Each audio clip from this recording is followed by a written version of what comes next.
j'ai certainement comme ambition de continuer à développer ce dialogue, en tout cas cette recherche sur le contexte religieux des capitalismes, parce que j'ai, de manière peut-être un tout petit peu naïve, l'intuition que la crise qu'on vient de traverser maintenant est une plongée dans l'économie de marché, donc, dont on n'a pas bien compris toute la gravité ou tout le caractère holistique. Et donc, j'aimerais replacer la réflexion sur cette crise dans un contexte qui est plus large, qui est plus sociologique que simplement une mécanique séquentielle de faits qu'on peut décortiquer. J'aimerais bien aussi peut-être faire une recherche plus approfondie sur le Concile de Trente, qui est un concile qui a eu lieu donc après la Grande Réforme et qui a conduit à ce quasi-schisme entre le protestantisme et le capitalisme, avec l'émergence d'économies à vitesse différentes. Et donc voilà, ce sont des zones privilégiées.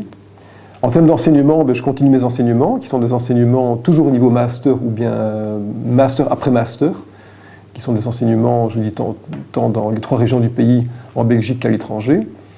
Et c'est important pour moi d'avoir des contacts très, très denses avec les classes que j'anime, c'est-à-dire que j'aime bien avoir des cours qui se donnent en 2-3 jours d'affilée, plutôt que d'avoir des cours qui soient éparpillés dans l'année, parce que ça me permet d'avoir un échange plus intense, plus approfondi, plus spontané avec les étudiants. D'ailleurs, il y a une chose qui m'a frappé, c'est que l'enseignement est en train de se métamorphoser complètement.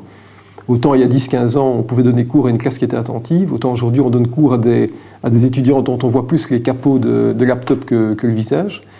Et le professeur n'a plus le rôle d'auparavant qui était de transmettre une quantité de matière, il doit plutôt faire des liens, surprendre, puisque n'importe quel site internet qui est consulté par un étudiant se lit plus vite que le débit de la parole du professeur. Donc c'est facile pour un étudiant intéressé, et selon son degré d'intérêt, d'approfondir ce que le professeur enseigne. Ça m'a fait réfléchir vraiment au fait de savoir ce que je veux donner comme enseignement à des étudiants. Et je crois que, de nouveau, la logique ULBiste qui est empirique, qui est inductive, se prête parfaitement à la méthode d'enseignement que la technologie est en train de développer, à savoir un enseignement qui devient interactif et où chacun peut retirer dans la factualité ce qui l'intéresse selon son niveau d'apprentissage. Donc c'est un changement complet. Et donc demain, la pédagogie, l'expérience professionnelle, le partage d'intuition sera plus important que la quantité de matière. La légitimité d'un professeur sera différente de sa légalité. La légalité sera peut-être le doctorat, mais la légitimité, ce sera la capacité à faire des liens. Et ça, c'est vraiment quelque chose pour moi de fondamental. C'est le grand bouleversement de nos économies.